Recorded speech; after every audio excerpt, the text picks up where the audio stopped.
गुरु भक्ति। गुरु की महिमा को पहचान कर उसका अनुभव करो और उनके प्रेम संदेश मनुष्य जाति में फैलाओ।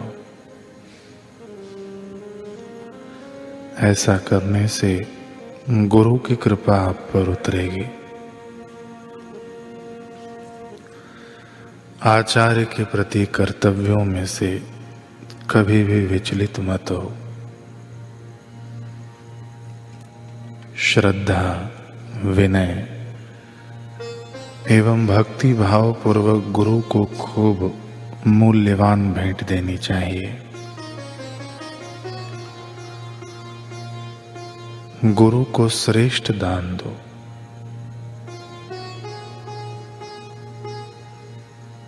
गुरु भक्ति योग में ईमानदारी के बिना आध्यात्मिक प्रगति संभव नहीं है। आप अपने गुरु के साथ व्यवहार करें तब सच्चाई एवं निष्ठा रखना। शिष्य की निष्ठा कैसी होनी चाहिए, पूज्य बापू जी हमें बता रहे हैं कि नैतिकता, सदाचार, प्रामाणिकता यह सबसे बढ़कर कुदरती सौंदर्य है। हृदय को विकसित करने का, सफल होने का।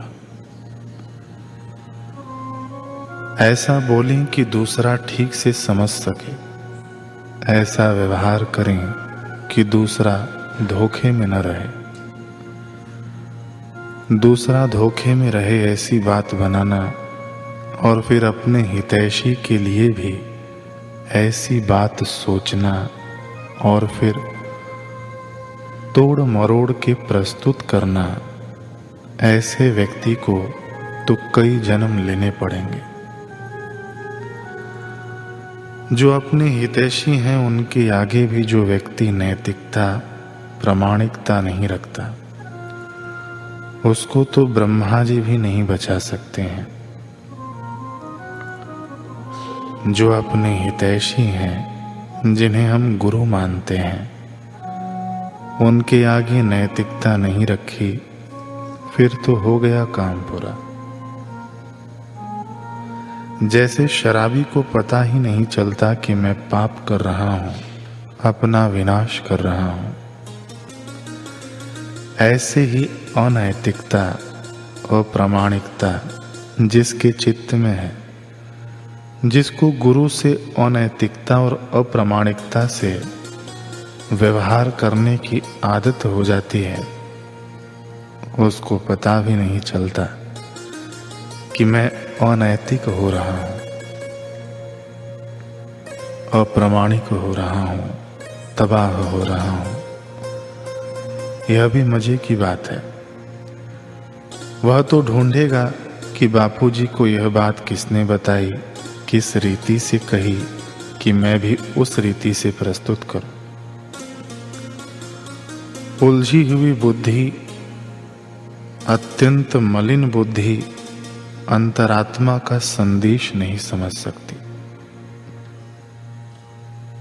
अंतरात्मा की तरफ से तो संदेश मिलता रहता है, लेकिन जिसका क्षुद्र अंतःकरण होता है वह समझ नहीं सकता। छल से, कपट से भरा हुआ अंतःकरण गुरुओं के साथ निभाने नहीं देगा। जो अपने से नहीं निभा सकता है वह खुद परेशान होता है। मलिन अंतःकरण वाला अपने आप का ही मित्र नहीं होता तो भगवान या गुरु से क्या निभाएगा। वह अपने से ही नहीं निभा सकता। दिन में कई बार उसको डंक लगते रहते हैं मुफ्त में।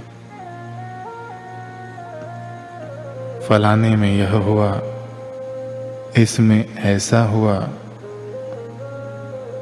उस व्यक्ति ने ऐसा किया, वो व्यक्ति ऐसा है, वैसा है, पर आपका अंतःकरण मलिन हो रहा है कि शुद्ध हो रहा है। हम गुरु आज्ञा में तत्पर होते हैं कि बेईमानी करते हैं। गुरु जगाते हैं नींद से, फिर हम सो जाएं तो हम अंतःकरण मलिन होने के रास्ते हैं। शुद्ध होने के रास्ते हों तो ओहो, एक गुरु का बड़े शुद्ध अंतःकरण वाला शिष्य था। जो भी मन में बात आती वह गुरु जी को बोल देवे। मन में तो कई बात आती है, गुरु जी उसको समझाते थे और उसके हृदय में गुरु जी के प्रति बहुत प्यार था। एक दिन वह लड़का मर गया। गुरु जी कहीं बाहर गए थे उपदेश देने, यात्रा करने। तो उस लड़के की बहन खूब रोई। अपने भाई को संभाल के रखा कि यह गुरु जी का शिष्य है। 2-2.5 दिन के बाद गुरु जी को पता चला तो आए और उस मरे हुए लड़के को कहा, चल उठ जा, मेरी आज्ञा के बिना तो सो गया सदा के लिए, चल उठ। गुरु जी का इतना कहना ही था और वह जिंदा हो गया। लोगों ने कहा, यह क्या हुआ? गुरु जी ने कहा, जीवन भर जिसने आज्ञा मानी है, क्या वह मरते समय नहीं मानेगा? होता क्या है कि व्यक्ति मरता है ना तो उसका अंतःकरण शरीर वहीं मंडराता है।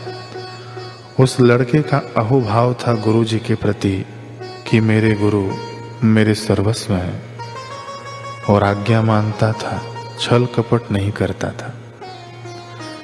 गुरु जी ने उसका नाम लेकर बुलाया तो वह लड़का खड़ा हो गया।